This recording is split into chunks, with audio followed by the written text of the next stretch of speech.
ผาเสดแต่ยิ่งนักหนาแม้นว่าใดกระทำบาปใดกระทำเวรมาแต่ชาติก่อนก็ดีก็หากเสียงจะแลแม้นว่าปุกละผู้ใด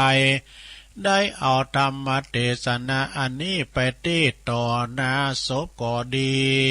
ไปเทศในกลางบ้านกลางจองกลางเฮือนก็ดีอันว่าสัพพะผีเข็นทั้งหลายฝูงมิจ้างมาฝูงผีอันจ้างมาเบียดเบียนกะทำร้ายก็ลำงับกลับหายไปหันแลก็ด้วยเตชะธรรมวิสุทธิยาดวงนี้ปุกละผู้ใดได้แต้มได้เขียนก็ดีได้สร้างให้เป็นตานสักการะปูจาไว้นบขบยำก็ดีก็จักมีภาละอานิสงส์ได้84,000 ขันจบตาไหลเตียปิตกะอ่านนับบอดใดก็มีด้วยประการดังกล่าวมานี่แหละนานิติตังขียาอันเตสันนายังธรรมวิสุทธิยาก็บังกมสมเรสดิตแล้วเท่านี้ก่อนแลสา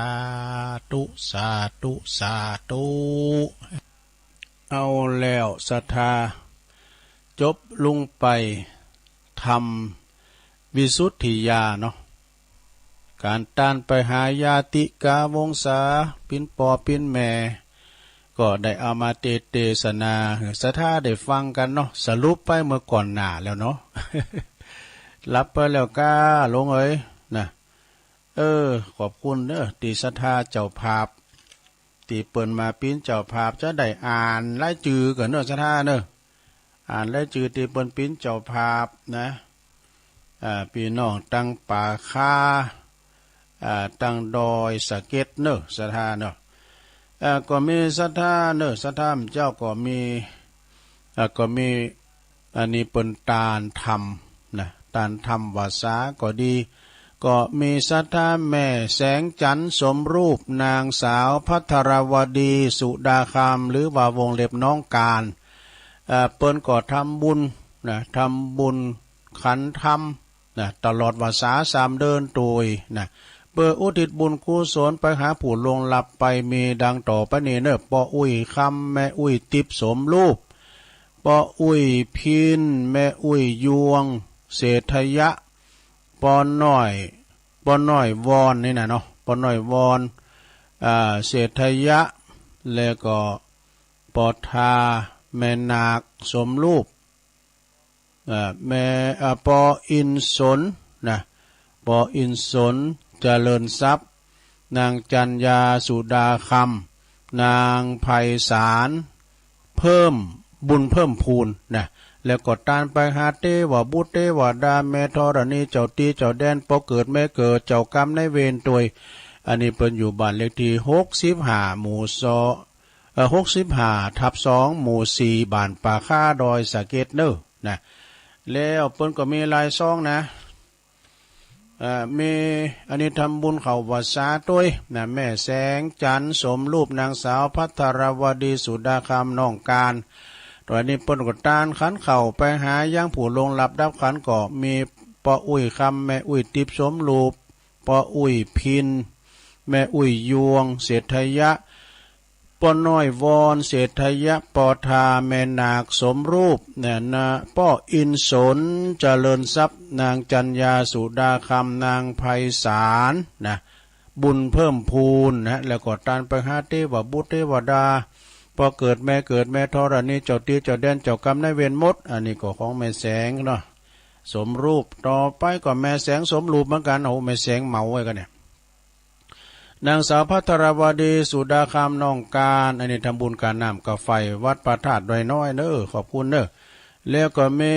นะโอ้แม่แสงเหมือนกันเนอะอันนี้ก็เปิ้นทำบุญเข่าวาสาตานทำเข่าวาสาถึงพระบรมครูแพทย์ชีวกนะแพทย์ชีวกกมลพัฒน์แล้วก็ครูบาอาจารย์นาค หนวดแผ่นไทยหนวดแผ่นไทยของแม่แสงสมรูปเนอะแม่แสงจันทร์บ้านป่าค่าดอยสะเก็ดเนอะแล้วก็อันนี้มีนางสาวอนงนะทำบุญนางสาวอนงจินดาหลวงหมู่หกนะบ้านดวงดีตำบลเชิงดอยแล้วก็อำเภอดอยสะเก็ดจังหวัดเชียงใหม่ทำบุญเตียนวาสา100 บาทเนอะวัดดอยน้อยขอบคุณเนอะแล้วก็ยังมีแม่คำพวงสะอาดหมู่หกบ้านดวงดีตำบลเชิงดอยอำเภอดอยสะเก็ดจังหวัดเชียงใหม่รวมตำบลขันธรรมนะฮะตำบลขันธรรมดูลุงยองนะแถม12ขอบคุณเนอะแล้วก็มีนางคำพวงสะอาดหมู่หกบ้านดวงดีตำบลเชิงดอยอำเภอดอยสะเก็ดตำบลตาลเตนวาสาตำบลเตนเขาวาสาเนาะ100 บาทยินดีเนอะแล้วก็มีนางสุริพรนะทำบุญเขาวาสาการทำเขาวาสานางสุริพรเตมีศักดิ์100 บาทในกาดเนอะอำเภอดอยสะเก็ดกาดพะดุงดอยแดนเนี่ยอันนี้ปกาเมขายเขาเนาะนางอันนี้หมายมีตานคันทำเขาวาสานางแสงอินตาจิโนเนี่ยบ้านโมงโตนเนอะบ้านโมงโตนปุนาดอยสะเก็ดปุนากาดพะดุงดอยแดน12แล้วก็มีลูกหลานเหลนปอเฉลิมชัยคุณแม่ลำจวนชัยมงคลทำบุญถวายต้านไปหาผู้ลงลับดังต่อไปนี้ต้านไปหาปอมหมอนขุนนะปอมหมอนขุนพะดุงดอยแดนอันนี้เปิ้นเจ้าของกาดแต่หึงนะเปิ้นได้ลงลับรับขันไปแม่อุ้ยคำเกี้ยวนะแม่อุ้ยคำเกี้ยวเจริญทรัพย์ปออุ้ยสิงแก้วแม่อุ้ยบัวชุมนะเจริญทรัพย์ปอเฉลิมชัยแม่ลำจวนชัยมงคลเด็กหญิงชดาลัดชัยมงคลน้องหนูวงเล็บนะกาตลาดประดุงดอยแดนเนอะอันนี้ก็ตานทำเปิ้นแล้วก็มีแถมเอาทำ3 ซอง4 ซองก็มีลูกหลานเหลนของปอเฉลิมชัยแม่ลำจวนชัยมงคลถวายต้านไปหาผู้ลงลับตานค้านข่าวดังต่อป้อมหมื่นขุนพดุงดอยแดนเนี่ยป้อมหมื่นขุนพดุงดอยแดนแล้วก็ป้อมหม่อนกันนะสุมาเด้อป้อมหม่อนขุนพดุงดอยแดนป้อมหม่อนแม่หม่อนคำเกี้ยวเจริญทรัพย์ปออุ้ยสิงแก้วเจริญทรัพย์แม่อุ้ยบัวชุมเจริญทรัพย์ปอเฉลิมชัยมงคลแม่ลำจวนชัยมงคลเด็กหญิงชดาลัดชัยมงคลน้องหนูนะแถมซองหนึ่งเนาะแถมซองหนึ่งก่อนนางสาวชลิกาชัยมงคลนิตันไปหาเทวบุตรเทวดาแม่ธรณีเจ้าตีเจ้าแดนพอเกิดไม่เกิดเจ้ากรรมในเวรต่างหลายต้วยนะในตลาดพะดุงดอยแดนแล้วก็มีนางสาวอัมพวันเจริญทรัพย์ถวายต้านไปหาผู้ล่วงลับอันมีชื่อว่าปอจือแท้จริงนี่กันนะแท้จริงก็เนาะแล้วก็แม่สุนไหลเจริญทรัพย์ตัวเนี่ยตานทำเขาวาสาแล้วก็แม่แสงจันทร์สมรูปแล้วก็น้องนางสาวพัทรวดีสุดาคำเนี่ยน้องการในเปิดอนิตานปุ่นเดือนวันที่12 สิงหาดันวันเมเนาะแล้วก็อันนี้เป็นอันคณะของแม่แสงจันทร์สมรูปเนอดังตลาดพะดุงดอยแดนประกอบฝากมาพองเปิ้นเอาโคมาตานขอบคุณเนอเอาโคมาตานก็จัดหลายเอารถหน่อยน้องการมาใส่โคตรทิมรถ ขอบคุณหลายๆแล้วก็อันนี้เจ้าภาพโลมนี่ก็มีเจ้าภาพกันเด็ดก็มีนายอุทิศนางพิกุลกิตติกิจนะกิตติกิจอันนี้อยู่ศรีลาพรนะศรีลาพรเนี่ยบ้านหุงนี่นะแล้วก็มีแม่จันทราศิริลำปางเสรีเตเนอะก็รวมทำบุญหอยมาแถมคุณพ่อสมศักดิ์แม่เพนขาวเตี้ยอันนี้เปิ้นอยู่ตาดจ้างเวียงน้องหลองทำบุญอุทิศไปหาเจ้ากรรมในเวรตวยแล้วก็อุทิศบุญกุศลไปหาปออุ้ยน้อยปั้นแม่อุ้ยเงินจินาอีตัวเนอะแล้วก็ตานไปมีนายอเนกชัยกวินตานไปหาปอสอนชัยกวินตัวเนอะพร้อมกับศรัทธาญาติโยมทั้งหลายนะสำหรับอันโยมปฏิภาณเพชรราชูวงศ์พร้อมคณะอันนี้เป็นมาการรถตู้นะมี11 ซองนะเปิ้นอยู่ปุ้นบันตุ่นกอก ตำบลบ้านกลางแสนปะตองนะเปิ้นมาว่านี่ก็อันวันพูเนอะจะอ่านแล้วจือนะพูเนี่ยเอาทำมาเตะเด้อโยมพัชรา ชูวง นี่เปิ้นมาว่าเหมือนกันนะรถตู้นึงเปิ้นก็ไปตานหลายวัดนะเปิ้นลุกจากวัดสันก้าวานมาให้ดู ผู้กันเนอะจะอ่านแล้วจือนะตอนนี้ก็ศรัทธาทั้งหลายเอาปอนกันเนอะเอาปอนตึงหลวงนะปอนตัวแม่แสงจันทร์เขาตึงหลวงตึงหลายเอาปอนรวมกันเนอะแม่เพนเกมน้ำหยาดเนอะหยาดน้ำไม้ตานจะได้ปันป้อนดังต่อไปนี่แล้วก็จะได้เอาและนิทานมาเล่าได้กันเนาะเอารับปอนเนอะหยาดน้ำยะทาวาลิวาหาปุลาปาลิปูเลนติสากาลังเอวะเมวะอิโตตินังเปตานังอุปกปปติอิสิตังปฏิตังตุมหังคิปะเมวะสามิสตุสัพเพปุเรนตุสังกปาจันโทปนารโส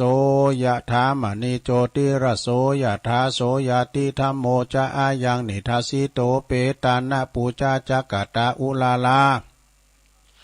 ปาลัญจาปิกุนามานุปตินังตุมเหหิปุญญังปสุตังอนาปกันติสัพพิติโยวิวัจจันตุสัพพะโลโกวินาสตุมาเตภวัตวันตรายโยสุขีติคายุโกภวะอภิวาตานาสีลิสานิจังวุตาปัจจายโนจัตตารโอธัมมาวัฏันติอายุวันโนสุขังปะลังสาธุสาธุสาธุบุญหักษาเทวดาคุ้มครองตานไปหาญาติกาก็ขอให้เพิ่นได้รับส่วนบุญส่วนกุศลด้วยเน้อศรัทธาญาติโยมทั้งหลายสำหรับคุณพัชราเขากล่อมพูกกันเนอะพวกตัวลุงก็จะเอามาสอดทำมาเตถึงฟังแถมเองนะเนาะก็อันนี้ก็คือเป็นศรัทธาญาติโยมที่เปิ้นหล่มบุญหล่มกุศลกินต้านโดยกันเนาะนะเตจะบุญกุศลตีปีน้องศรัทธาญาติโยมทั้งหลายได้รวมทำบุญอนุโมทนากินต้านไปก็ขอเป็นบุญกุศลปกปักรักษาอยู่ดีมีสุขอายุมันควันยืนมีโจกมีใจหิมากะขืนเหมือนกันจูผู้จูคนเด้อเฮงเฮงเฮงรวยรวยรวยนะเอาละตอนนี้ไปก็จะเอาเนี่ยมาเสริมแถมเรื่องศรัทธาญาติโยมทั้งหลายนิทานกะนิทานเรื่องนี้ให้ชื่อเรื่องว่ามือถือสากปากถือศีลนี่เป็นจะใดบาลีเพิ่นบอกว่าอนุสาสิกชาดกนี่ณเชตวันมหาวิหารพระพุทธเจ้าเปิ้นหันพระภิกษุมีหันพระภิกษุณีนะภิกษุณีคือเป็นสุภาพสตรีเป็นพระสุณีอนุสาสิกานะเปิ้นบอกว่าคอยสอนแต่ผู้อื่นสอนกับผู้อื่นไปยังตีบ่สมควร อันนี้นะก็คือว่าสอนเปิ้นได้แต่ว่าสอนให้เขาแต่อีเหนาเป็นเองนะพี่จะได้ลองฟังบ่เนาะนางนี่ก็สอนแต่ผู้อื่นที่ไปที่บ่สมควรแต่ตัวเองกลับไปเสียเองจนเดือดร้อนพระพุทธเจ้าจึงตรัสชาดกเรื่องนี้ให้ฟังว่ามีใจความหวานศรัทธาในอดีตพระตถาคตของเฮาในเสวยพระชาติเป็นพญานกเนาะเป็นพญานกมีบริวารมากมายเด้อมีมากมายบริวารนี่หอมล้อมมากมายอยู่มาวันหนึ่งก็มีนางนกก็คือนกตัวเมียนะบินหาอาหารจนมาถึงตีเกวียนกว่าเกวียนก็คือล่อเปิ้นต่างเขาที่ตกมาสู่ต่างจ้ะเปิ้นต่างเขามาเนาะเกวียนนี่นะต่างเขามาถึงตีเกวียนแล้วมันบินมาถึงตีเกวียนที่ล่อหันว่ามีข้าวเปลือกแล้วก็อาหารตกอยู่บนต่างนั้นมากมายเนี่ยนางนกนี่ก็มีความโลภเนาะมีความโลภว่าอยากจะกินในคนเดียวแล้วก็เลยว่านางนกนี่ว่ากลัวว่านกตัวอื่นจะมากินวะนะจึงออกอุบายหืนนกตัวอื่นเนี่ยสู่ขอตั้งหลายไปกินที่อื่นเนอะนะไปกินที่อื่นที่นี่เน้มได้นะมันอันตรายนะดีมที่จะโดนล่อเกวียนล่อนี่ทับ ปากันไปที่อื่นที่นี่เน้มได้นะมันอันตรายก็บอกเป็นอย่างแต่ว่าพอหลับหลังแล้วพอหลับหลังนกผู้อื่นแล้วนะนางนกตัวนี้ก็ไปกินตามล่อเกวียนเสียเองนี่ว่าให้เขาอีเหนาเป็นเอง เอ่อโดยที่ว่าบอกบ่ระวังเอาไปเอามาไปวางให้เขาตัวเก่าโดนเองลอกเกวียนก็เลยทับตายว่าไปมีวางเปิ้นเป็นอย่างไปว่าตัวเก่าโดนนี่แล้วนะไปมานี่นะอันตรายนะเนาะนี่มีความโลภนะแล้วมีหันน้ำยางเนาะอันนี้ก็เคยเล่าก็เห็นเนาะเดี๋ยวเอานี่มันโจ้งกันในการละต่อมานางนกนี่ก็คือนางอนุสาสนีอุบาสิกานางภิกษุณีนั่นเองแล้วก็พญานกนั่นก็คือตถาคตขอคิดเรื่องนี้เปิ้นว่าทำตัวเป็นผู้เป็นตัวอย่างดีแปลว่าควรทำตัวเองคือเป็นตัวอย่างดีๆก่อนที่จะสั่งสอนผู้อื่นนี่เปิ้นว่านะอันนี้บอกให้เปิ้นนี่ไปเสาะหาที่อื่นที่นี่มันได้นะคือมีความโลภจะกินในคนเดียวนะมีความหืดทุกข์แก่ทันทุกนั้นถึงตูเมื่อกับเรียนปอมองูเนาะอันนี้ก่อนปอมองูนี่ทางงูวันไปคบไผก็จะหักษาเยียวยาหายจากปิดงูกะไปสอหาเราเพียงว่าเปิ้นก็เอายากันจัดหลายเอาข่าวมังกรนี่มันเจริญรุ่งเรืองกันเนาะเอาข่าวนี่มันมีไผมันมีไผหักษาพอมันยุคโควิดยุคโควิดก็เลยตกงานกะปอมองูนี่ก็เตียวไปแล้วโตหิวโหยนะหากินเหมือนก่อนนะแต่โควิดมานี่นะไปหันกุมารต่างหลายว่ะอย่าลิ้นก็อยู่หันว่ะเขาจะอุบายเนี่ยเขาจะเอางูไปใส่ที่โคนไม้ทางบุญแล้วก็จุวานนกมีหันนี่กะเนาะมันก็คิดได้อย่างนั้นแล้วก็เลยอันละอ่อนสู้เขาละอ่อนน้อยเนี่ยน้อยคือละอ่อนนะพูดน่ะหางนกอยู่บนน่ะไปเอามาแล้วไปจกว่าจกที่ควางนะที่โคนนั่นน่ะละอ่อนคนนึงขึ้นอาสาว่ะกุมารหน่อยคนนึงขึ้นอาสาไปก็จกกับเป๊ะแต่คองูกะมันจะนกสักเขาเนี่ยมันเป็นงูเห่าแล้วเนี่ยนะกดสอดตืดมันกลัวเนาะตกมาใส่หัวมองูครบหัวงอมอเลยตายไปอื่นนั่นเนี่ยเป็นเลยว่าทุกกะท่านทุกกะตัวทุกกะหัวโนทุกแก่ท่านทุกนั้นถึงตัวอันนี้ก็เป็นแถมอย่างเนี่ยนะสถานะเนาะอันนี้ก็เป็นนิยายธรรมตีตุลุงเอามาสถาได้ฟังกันแก่งอมแก่เงาไปในโลงเนอะนะแก่งอมแก่เงาไปในรายการตุลุงนี่ก็ซับเปเหละที่จริงก็ติ๊กไว้ก็มีอยู่สำหรับละครใจละครนิทานธรรมนะนิทานธรรมก็มีมากหลายแต่ว่าพอเวลาแล้วก็เดี๋ยวตุลุงจะได้อ่านรายการข่าวสารงานบุญให้กับครูบาอาจารย์นี่เกิดเนอะสถานเนอะนะข่าวสารงานบุญก็มีอยู่นะและแต่ประเภทนี้นี่มันใครมีแล้วในไก่ข่าวสารศีลหนานี่เขาว่าซาแล้วนะลงเนอะศีลหนานี่เปิ้นจะเขาว่าซาแล้วเปิ้นก็ตั้งการเปิ้นก็ปลดล็อกว่าเหอไปเข้าวัดเข้าว่ากะนะเฮาห่างเหินมา2 ปีแล้วเนาะไม่ได้เข้าไปวัดไม่ได้ใส่บาตรญาติโปการซะเด้อก็เอาใส่แล้วก็หนีมาแล้วก็มาฟังเปิ้นปันป้อนตามสาย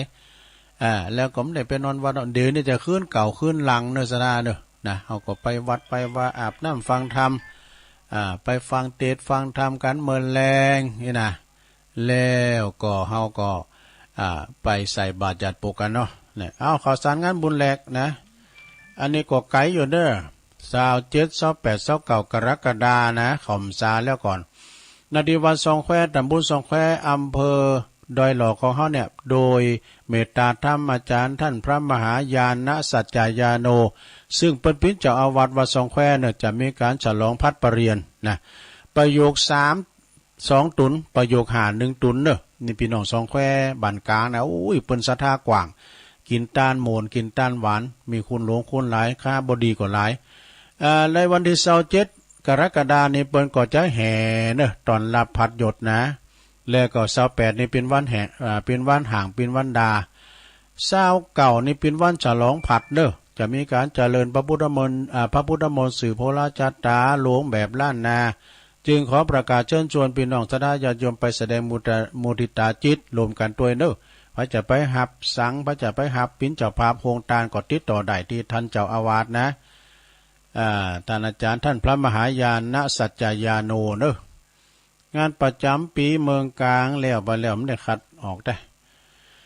อันนี้ก็ คืนสีขาวตุลุงแก้วก็แล้วไปแต่เพิ่นจะเสศพตุลุงแก้วนะธรรมดาที่วัดพระธาตุม่อนจอมผอนี่วันที่10เด้อวันติดพอดีเนี่ยเพิ่นจะประชุมเพลิงศพนะในวันที่10พอดีเนาะเอางานต่อไปอันนี้ก็วัดแตนคำเด้อแตนคำนี่อยู่ในเขตตำบลบ้านหลวงอำเภอจอมทองก็วันเสาร์ที่เก่าพุกมื้อเนี่ยกะนะวันที่เก่าก็พุกกะก็เพิ่นจะมีงานเด้อมีงานประเพณีทรงน้ำพระธาตุประจำปี2565งานนี้ก็ท่านอาจารย์ท่านพระมหาทวีอภินันโทเจ้าอาวาสพร้อมด้วยคณะสัตยาแตนคำเปิ้นมีแข่งกองหลงมีซอมีดนตรีเนอะไปกินไปตาลไปทรงน้ำทานด้วยกันในที่วัดแตนคำนะวันพุกละนะวันเสาร์พุกแล้วนะแล้วก็ศรัทธาญาติโยมทั้งหลายอันนี้ก็แล้วไปแล้วกันเนี่ยฮะของปมปครูวันที่8วันนี้กันเนาะวันที่8วันเนี้ยเด้อที่เปิ้นจะแจกทุนนะที่โฮงเฮนปูนโฮงเฮนนั้นนี่นะก็ถ้าจะเรียกไปละโฮงเฮนเมธีวุฒิกรนะเปิ้นแจกทุนการศึกษาประจำปีพระภิกษุสามเณรแล้วก็คารวะญาติโยมพี่นักเรียนโดยพี่น้องม่งพี่น้องกะเหรี่ยงปากกยอพี่น้องไต้ใหญ่เปิ้นมาเห็นก็หารหมดเด้อพระจะปิ้นจะภาพทุนนึงก่อน 1,000 บาทก็มีปครูปครูวิชิตทิพย์ใหม่จากบ้านสีจุ้มบริจาค1ทุน 1,000 บาทท่านพระอาจารย์ปณิธานธีรธรรมโม1ทุน500บาทปเลิศนะปเลิศบุญมาวงก็1ทุน500บาทเนาะมีทุนหน่อยทุนใหญ่ เก่าวันพุกนี้ก็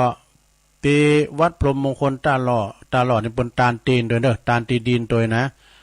ก็ไปรวมทำบุญกินต้านโดยเปิ้นนะที่วัดมงคลพรหมมงคลท่าล้อทนอริยทรัพย์เนี่ยพระบดีกาไพฑูรย์นี่ก็แล้วไปแล้วมันได้แยกแล้วก็วันที่17เนี่ยสดาขอบอกจนลมโตกันด้วยเขาจะไปตาลตีนนะปุ้นที่ช่อแห่เมืองแพร่แล้วก็ที่วัดกองฝายตัวนะในวันที่17ก็รวมตัวกัน10 กุน1ตู่ให้กันนะจะไปตานเตนแล้วก็ครูบาอาจารย์ที่เปิ้นออกรายการนักจัดรายการนี่ก็ที่วัดกองฝายซึ่งเป็นวัดบ้านเกิดของท่านพระครูโสพลปริยัติอาจารย์พระครูนี่เปิ้นก็กลุ่มในเป็นแนวร่วมหรือว่ามีอุดมการณ์นะอย่างหมู่เฮาศิลป์ต่างงานคืนสีขาวเนี่ยนะเฮาก็จะไปกันเด้อเปิ้นมีการไม่งานแต่ละครั้งเฮานะดอยนางแก้วเพิ่นก็มาที่ไหนเพิ่นก็ไปก็ต้องขอกราบขอบคุณในเมตตาธรรมนั้นท่านพระครูโสพลปริยัติซึ่งเป็นผู้ช่วยเจ้าวาดแล้วก็เป็นเลขารองเจ้าคณะจังหวัดเชียงใหม่วัดพระสิงห์มหาวรวิหารตัวเน้อสนะ17เน้อรวมตัวกันเน้อปากันไปหลายๆเนาะไปกันเป็นขบวนเนาะแล้วก็แถมงานหนึ่งหลงนะอันนี้งานบุญใหญ่นะเพิ่นจะหล่อรูปเหมือนของ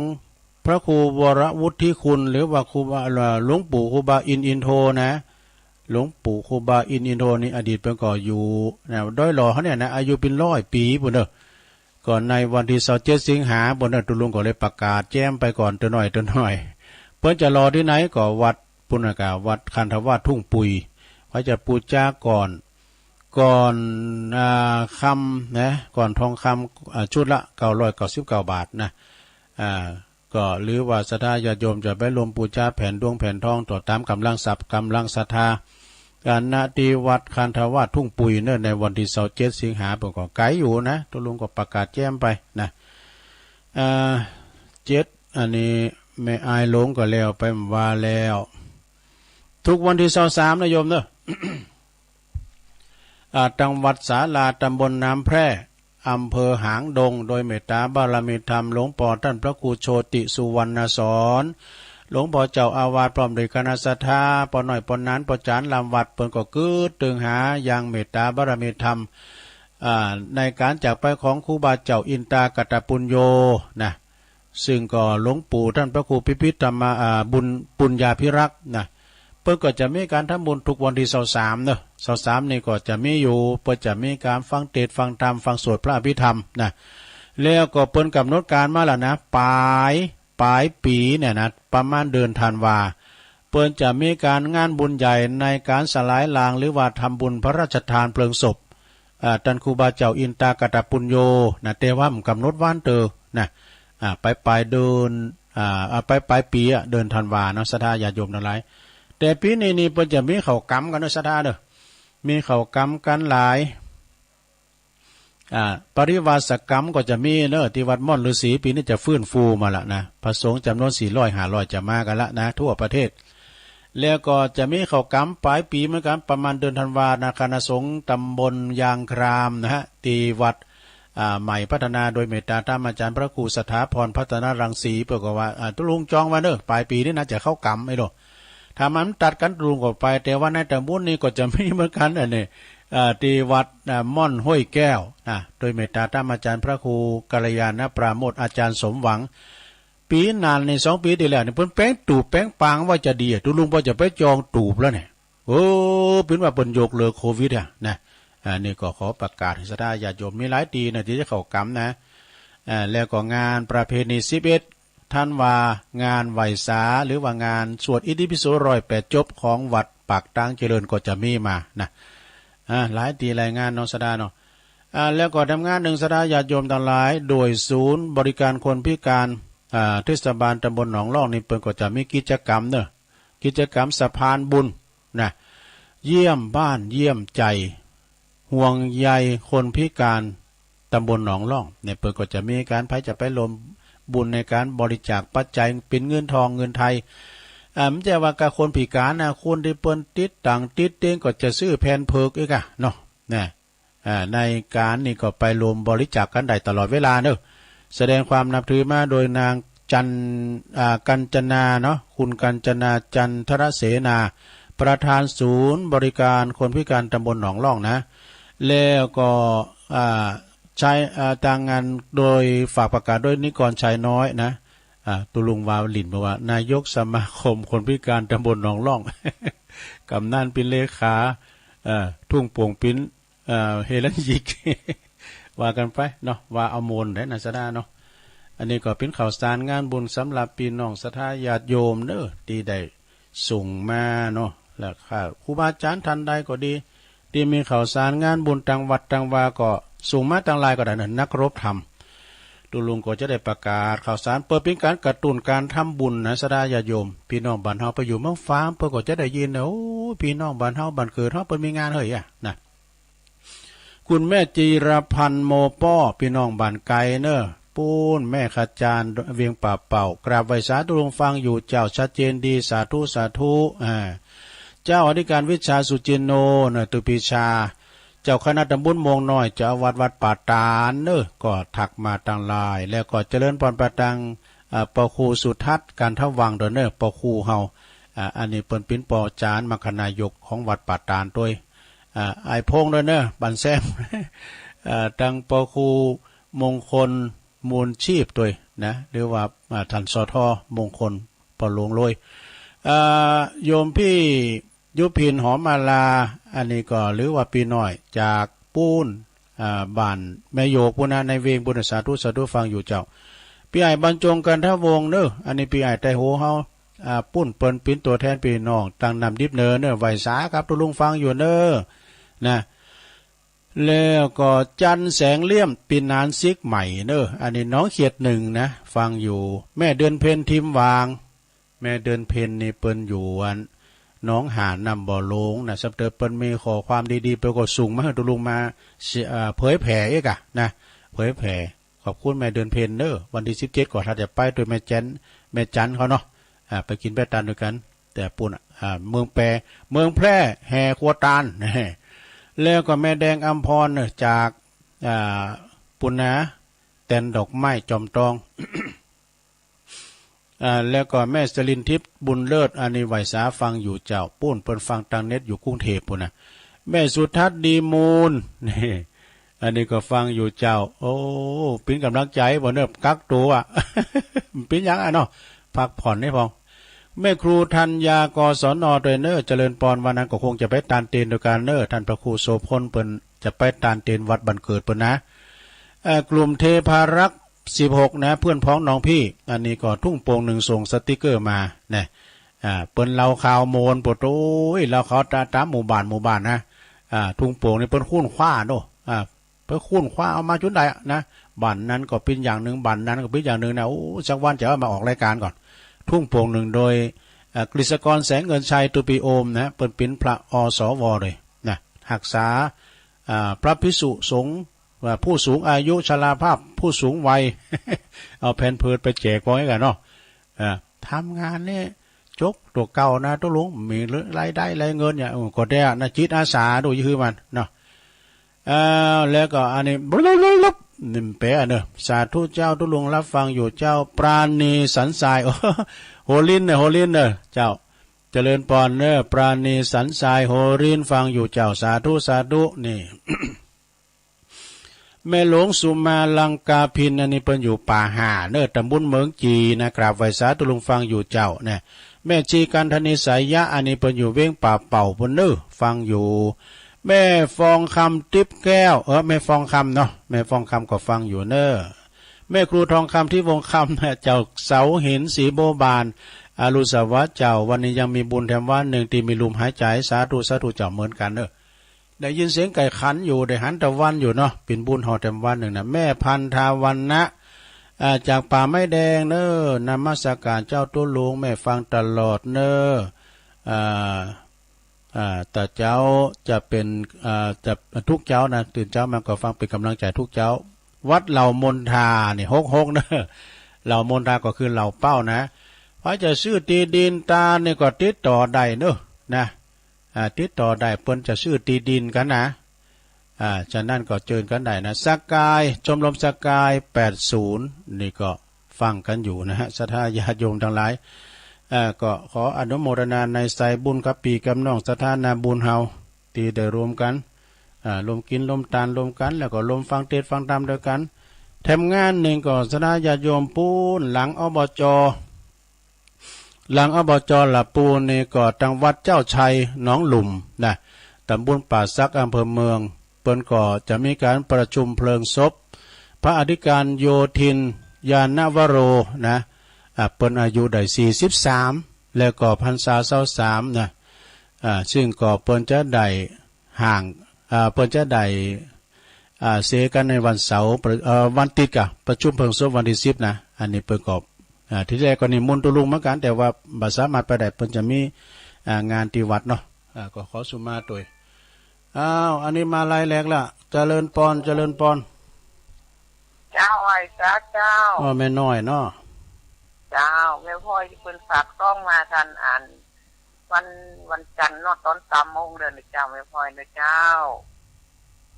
ต่อตะวันนะเจ้ามีโกนท่านยะวันจะตั้งหาได้โจรกันมาฟังธรรมโสธรรมจักเป็นประจำถวายองค์ธรรมพระพุทธเจ้า6 รัตนะ3 ดวงเกี่ยวเก่า3 ดวงเจ้าเน6 องค์พระพุทธธรรมพร้อมถึงพระสงฆ์เกี่ยวเจ้า3 ดวงเนินนายอาสาฬหะศรัทธาทั้งหลายขอเชิญยิ่งใจกินเจนะเจ้างดกินงดฟ้ากินผักกับข้าวทานต้องเร็วเนาเหมือนกันจะกินจานเช้าจานลอยจานสันต้องวันนาจะเลยเจ้า เจ้าคำย่องวรรณกรรมนะเจ้าคำวันนาจะนะเจ้าเนาะภาษาไทยแปลว่ารังเกียจนะเจ้าไว้เจ้านาจะขยะขยงเนาะเจริญปอนเจ้าไว้สัจจารังนานยมตังอยู่นี่แม่หยังแม่จันสีแม่จันสีเจ้าแม่จันสีแจงโหลินเนาะเจ้าแม่จันสีแจงโหลินเย็นดีเด็กเจ้าแจงโหลินฟังได้ไหมเนาะเจ้าฟังยินดีหลายๆนะแม่เด้อแม่จันสีแจงโหลินบุญรักษาเด้อสาธุ089 955 6506 2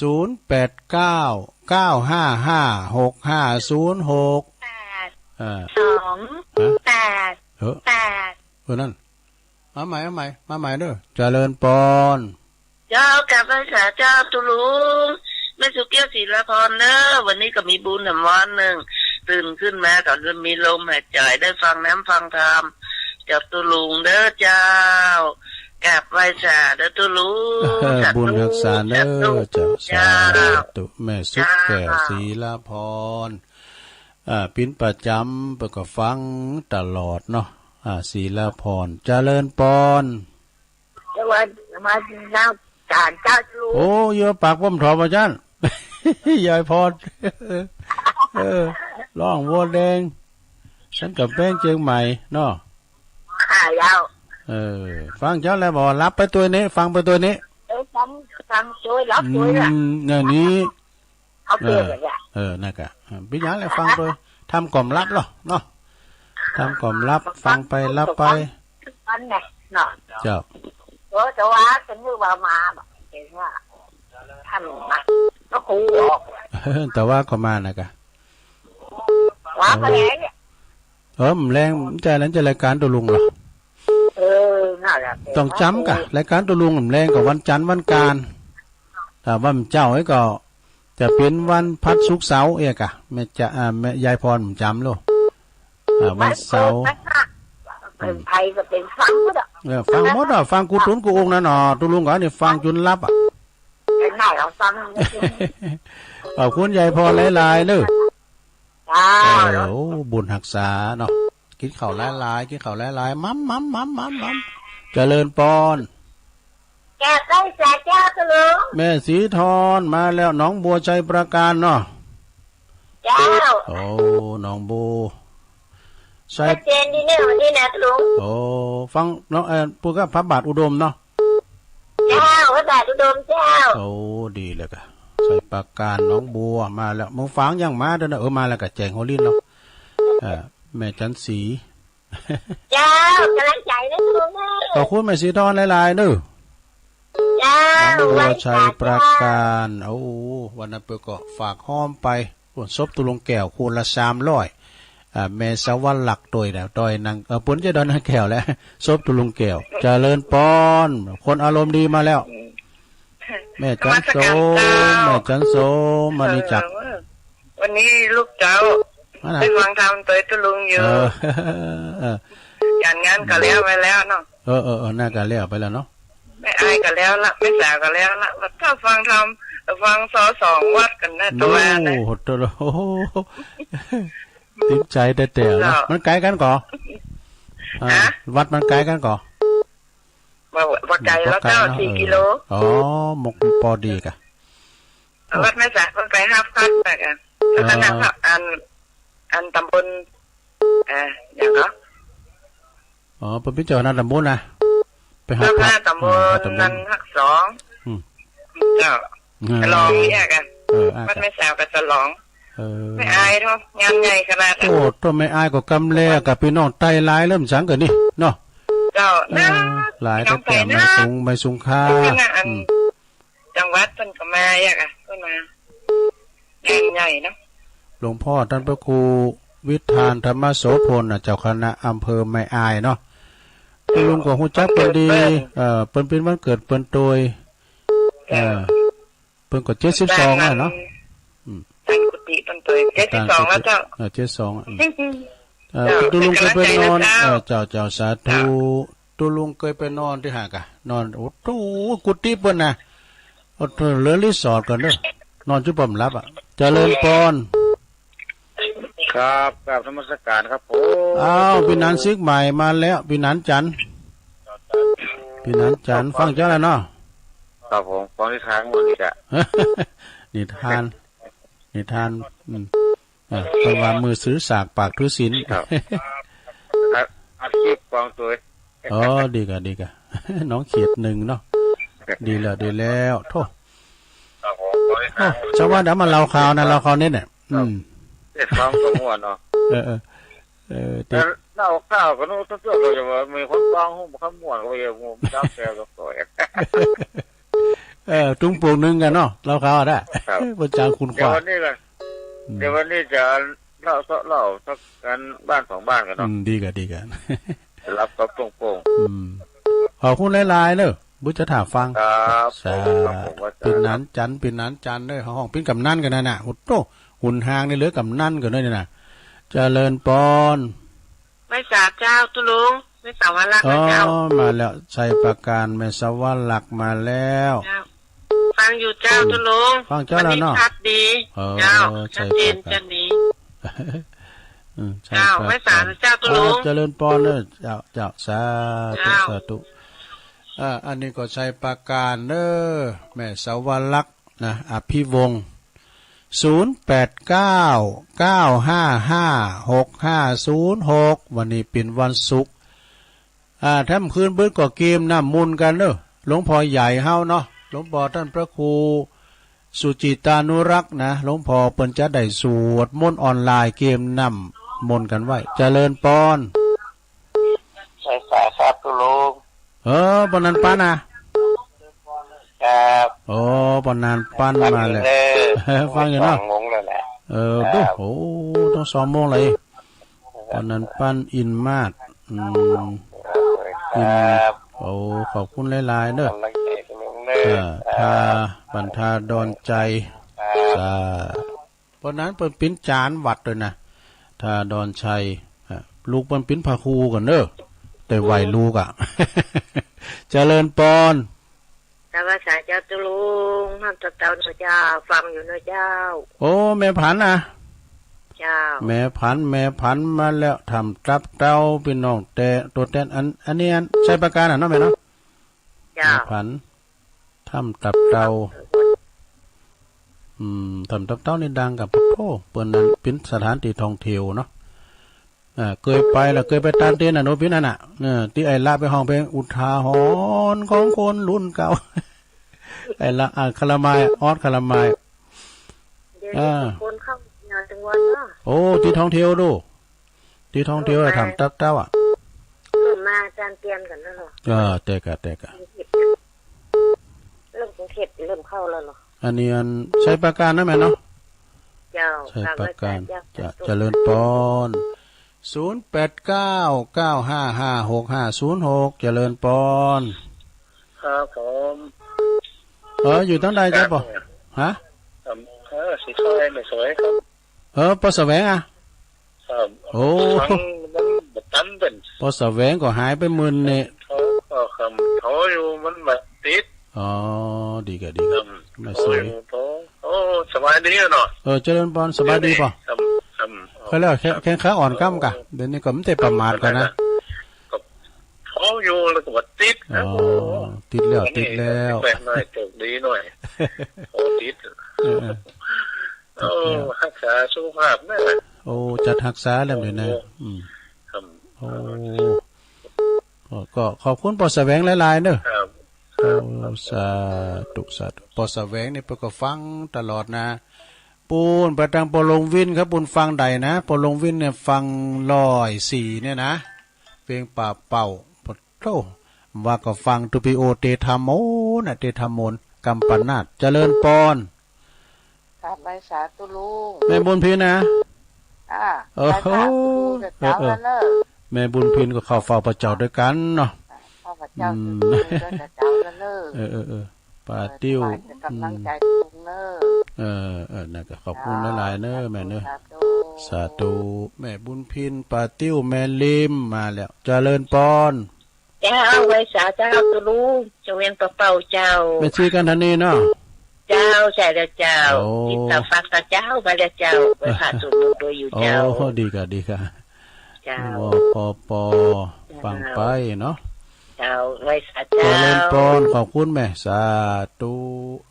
ได้ถามเปิดกว่าถ้าได้อยู่ปุ่นอ่ะมอนจอมพอเสียศพตุลุงแก้ววันที่10เจริญพรมาจักการเจ้าอยู่ตั้งใดไหมแม่แหลงอำเภอแม่นายเจ้าแม่นิ้ววันนี้รับตัวฟังจะไปปิ้นยังก็ทำกล่อมรับทำกล่อมรับแล้วรับไปเป็นกรรมกรรมมันรับไปกรรมตุลุงขนาดตุลุงตีแต่ตุลุงหิจะรับในฟังอยู่เด้อฟังอยู่พวกนั้นมีกิจกรรมนั่นพวกน่ะจะไหวพารับศีลโยงเข้าบาตรกันเนี่ยกะนะเจ้ารับมาได้นี่วันถูกนะวันได้ไหวพระรับศีลโยงแต่ฟังธรรมเนี่ยรับอยู่วันเนี่ยไปปิ้นจังปิ้นอะไรแหละยินดีเนอะแม่นิวเด้อ วันพุกนี่ก็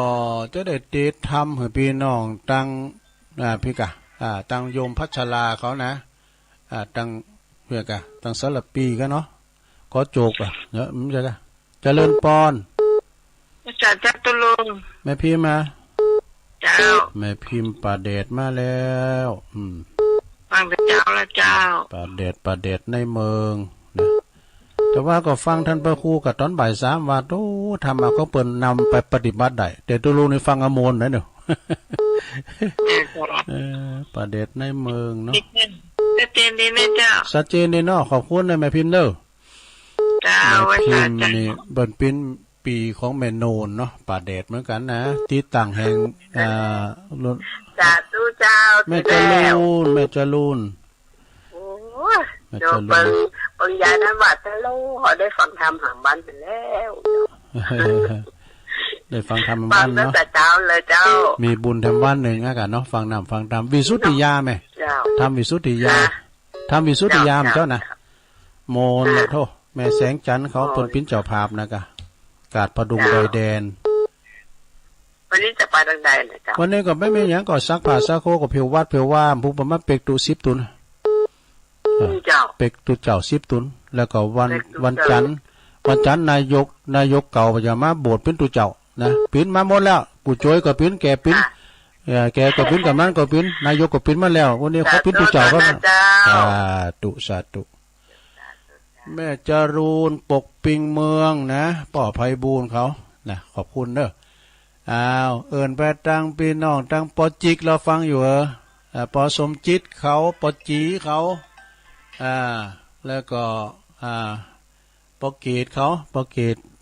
บังกยอนเจริญปอนไอ้ซอจ่าตุลุงเอามาแล้วแม่จัน17ไปด้วยกันเนาะแม่จันเลือดใสวันที่10ต่อไม่เริ่มปุ่นตัวเป็นนะตุลงเนี่ยไปตุลงเปิ้นอยู่อันเนี่ยก็เฝ้าสถานีแล้วก็ที่วัดได้มีงานเป็กตุด้วยอาจารย์พระครูว่าตุลงอยู่เฝ้าสถานีเนี่ยเปิ้นจะปิกตันเนี่ยก็เนาะเปิ้นได้ไปนอนปุ่นนะเปิ้นได้ไปนอนปุ่นแล้วก็ด้วยวัดเฮาก็มีงานด้วยมันเป็กตุ2 วันกับวันเสาร์วันติดที่แรกก็น้องหลุมบันนิมูลไปนั่นซบครูบาน่ะมันได้ไปใช่มั้ยหลังอบจละปูนงานมาตัดกันลงไปมั้ยมันแตดกันน่ะจะได้แต่กะที่พี่เก่งเพิ่นโทรมาก่อนเป็นหยังแหละก็คือว่าวัดเฮาต้องเอาวัดเฮาไว้ก่อนน่ะได้กินข้าวก็เพิ่นนี่เจ้าบ้านเฮาอ่ะได้ดีแล้ววัดเก่าก็ยุ่งมาแล้วแต่กะเลยก็อ๋องกะได้สำคัญก็จำเป็นก็เอาอันติจำเป็นนั่นแหละเดี๋ยวนี้สั่งแม่มตัวนี่สั่งแม่มกันนะโอ้แม่จันนี่เน็ตแต่มหารัตนอุบาสิกาแก้วมันครบเลยนะนั่นกะมันครบกะกินไปตันไปใส่โคพองต่างโคพองส่วนโตพองกะได้ไปนอนก็ใส่โคอ่ะดีแล้วโธ่เป็นมหาตานเลยแต่เจนนี่เนอะตุลุงขอบคุณเนอะแม่เนอะแม่จันเลือดใสอุ้ยหมอนเปิ้นนะอุ้ยหมอนท่านี่เก่า18แล้วนะทั้ง2 ปีอดเอาเจริญปอนกราบมาษาตอนเจ้าโอ้มาแล้วหลวงพ่อมานิดสายบุญมาแล้วมากะคือสถาบันเข้าก่อนโทรมาติ๊กเอาก็ข้ามกระดามสัก10 นาทีโทรมาหาตุลุงนอกครับแต่ว่านี่มันน้อยว่าลึกมันต้องลึงแค่ยังอ่ะเนาะลึกในสิ่งที่ลึงแค่ยังอ่ะเนี่ยลึกก็ลึงนี่นะนี่สมนาจ้ามาด่าเปลี่ยนด้วยไปยังฟังกระมวลแล้วเนาะครับมีเป็นอย่างแห่โคตานมึงไปแห่โคตานนี่จะลุงยองมาคนตั้งมานะเนาะ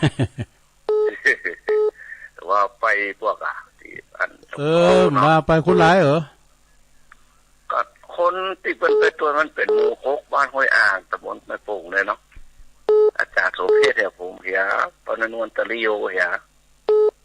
ว่าเขา7 คนก็หานักทำตึกมาทำฝนก็กลัวคนเท่ามันเป็นบัดเป็นไอ้จ้ะรถมันมีหลังคาเนาะมันเป็นรถกระบะเนาะออกวัดจอมพอมากำเดียวกับฝนตกมันล่ามเดินนะแก้วมูโคกลง อกบวยสุยๆเนี่ยนี่ต้มหลายเนาะตกก็หลายตกทั้งหลายพวกพันที่ไม่สิดีนั่นตกนะคะจะดีไม่ดีที่ใหม่นะตกนะกำนันจนรู้กดก่อนมาเลยเป็นน้อยเนาะอาจารย์ประเภทก็นั่งตั้งหน้าบอกก่อนตกก็ต้องเอาบวยว่ามันปัดเองตอนนั้นมันก็เก่งครับรถเต้าเดียว84เนาะเก่งใจพวกเหมือนกันแม่ไก่ไปที่ไหนแล้วลูกก็ต้องไปตัวนะว่าพ่อปวดแขนปวดขาปวดแนวก็ดีปวดจะเปลี่ยนกันเนี่ยครับแต่พวกมันเป็นอย่างที่ก็ได้อ่ะหูเขาก็กลัวว่าประสาทตีนประสาทคือมาตลอดประสาทตีนประสาทมือการสร้างงานมันจะจ้าลงแต่มันก็ห้องแถวอยู่เลยอาจารย์แต่ว่าในท่านมาโคชนนะครับลุงแล้วก็ตุ๊กติกอดแต่ก็อามีนะก็อามีนี่มันต้นนะมันต้นอันหูพยาบาลสุดพึ่งนะทุกปีก็ทำนงซักเอาครูสังฆรักษ์คือเมธตุเจ้าสุเพชรตุลุงมานิดไปด้วยกันกับสถาญาติโยมไปหอมกันเทศกันสวดมาติกาหอมทั่วไปอย่าซองเนี่ยกันอย่าแต่เจตนาเพื่อจะใจหลวงพ่อเปิดก็คือปอนเสร็จแล้วก็ใส่ตู้บริจาคไว้เนาะการเทนแล้วก็มาเลยแต่ว่าถึงวัดบ่าย2 โมงลุงครับแจ้งลึ่ง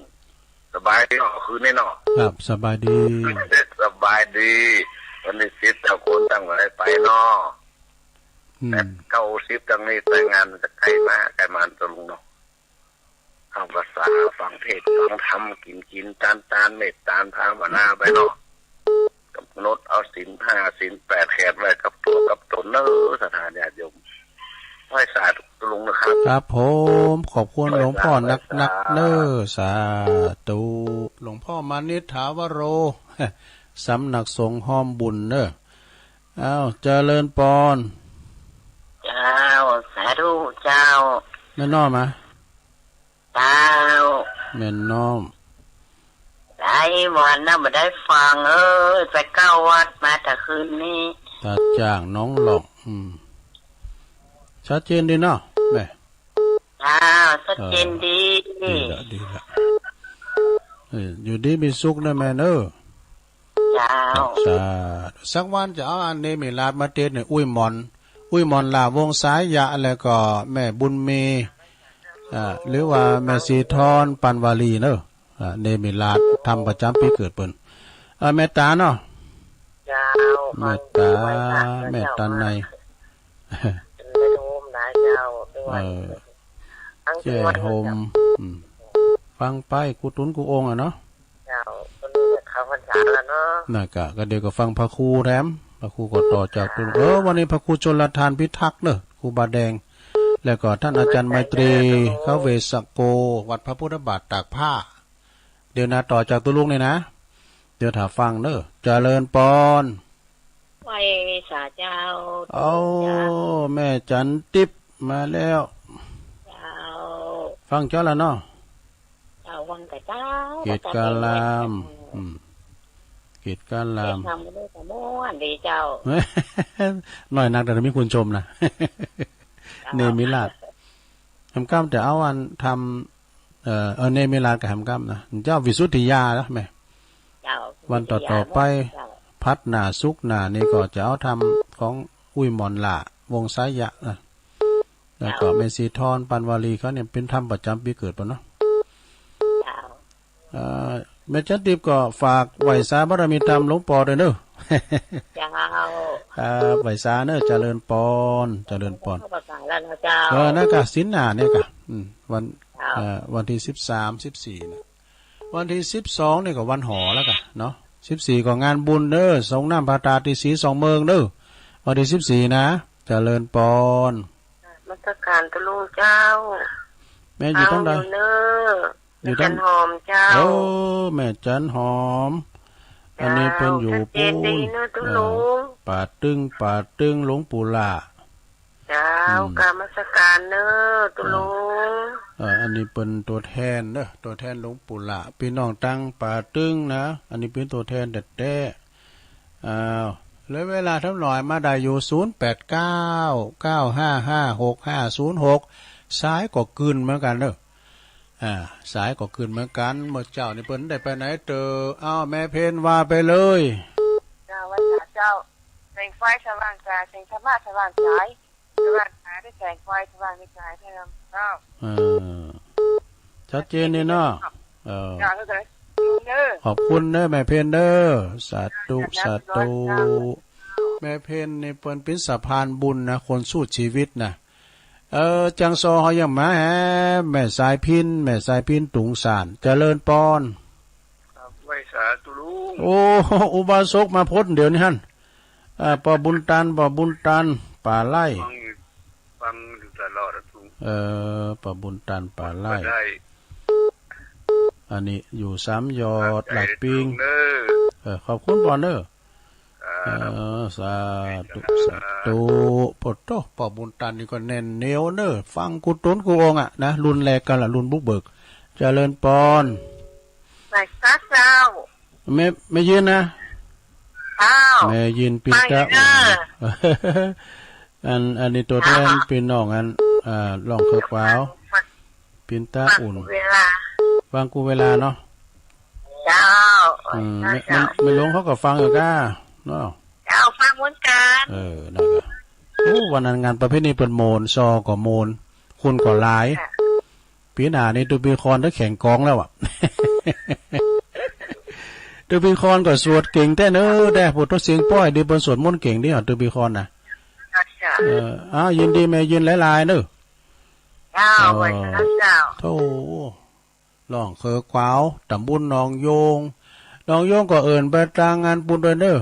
แม่แขกสุดฮอบเจริญปอนการนมัสการเจ้าแม่ฟังอยู่เลยเจ้าไม่รู้อ่ะไปใกล้เจ้าแม่สุแก้วเนาะเจ้าแม่สุแก้วศรีลามแม่สุแก้วศรีโพธารามเจ้าฟังต้องบอกอันคืนนั้นเปิดล่าไว้เลยเจ้าอันเดียวลำมาได้เป็นนาฬิกาปลุกไปในตัวเนาะเจ้าศรีโพธารามโอ้ดีกะขอบคุณแม่ละลายเนอะเจ้านมัสการแม่สุกแก้วสาธุกำก่อนนึกว่าแม่หลงสายฝนว่าเสียงเหมือนเจริญปอนเต้นรถงอเฮ้ยเจริญพี่ไอ้ลื่อหลงมาแล้วลื่อหลงนึกว่ามันเต้นอยู่เต้นอยู่แต่พี่ขบวนสุดท้ายแล้วเด้อลื่อหลงก็เนี่ยนะเพราะมันเลยหอยที่น้อยโคตรเนาะโอ้ดีแล้วดิเต้นรถอยู่เนาะตัวคุณตะก่อนนี่ก็เกิดลงกระบะแน่นแต่คอเลยขึ้นราคาแบบพอแต่สมัยก่อนเราขึ้นราคาได้ฟังแล้วทุกทีมันโทรกันของประเทศโทรของมันแล้วใจแต่ตัวเป็นตัวแทนหรอก้าเวลาผมก็ขอไหวสาโซปีเนอร์โอ้ขอบคุณหลายๆเนอะปีไอ้ไต่โหเฮาลื่อลงนะตัวแทนพี่น้องบันทีแล้วก็เอิ้นบ่ดังจอมยุทธ2แผ่นดินฟังกันอยู่เหรอไอ้เว้งยองเขาก้านี่โอ้บุญมาหยุ่นเอาอำกำเจริญปอนไม่กาเจ้าต้นไม่กันเจ้าป่างิ้วเนาะพี่น้องป่างิ้วมาปิดท้ายตลอดอยู่แต่ก็บ่ได้โทรเลยจ้ะไปปิดหยังก่อนมันผูกก็จะไว้ผักเลยเนาะผูกก็มาอยู่ผูกซ้ำบ่ต้องมีกิจกรรมเด้อจากวันนี้มันได้ไปกัดแต่ว่าไปเก้าจอกมาปกดึกไปเก้าจอกมาถึงม่อนจำพอ6 โมงป่ายดีแล้วกะเจ้าเลยวันนี้ได้ฟังให้น้อยเดียวผมไปเป็นหยังโทรมาให้กำลังใจขอบคุณเด้อผูกก็มาอยู่เนาะเจ้าผูกกำลังแล้วก็จบเวลาตัดแม่จันบ่ดีแม่จันป่างิ้วแม่จันเปิ้นปิ้นแม่กาดด้วยขายมันโถเนาขอโทษสายกันเด้อแม่น้อยกาดนัดเด้อบ้านดอนโลงสายที่1แม่จันสีแจงโฮลินฟังอยู่เนื้อเมืองฝางแม่สุแก้วศรีลาพรอันนี้เปิ้นอยู่ศรีลาพรบ้านหงยายพรหลองบัวแดงสันกับแป้งเจียงใหม่เด้อแม่ศรีตอนหนองบัวชัยปราการแล้วก็แม่จันโสมณีจักเนี่ยอันนี้อยู่หลังกาดแม่สาวอิ่มบุญกันถึง2วัดนะ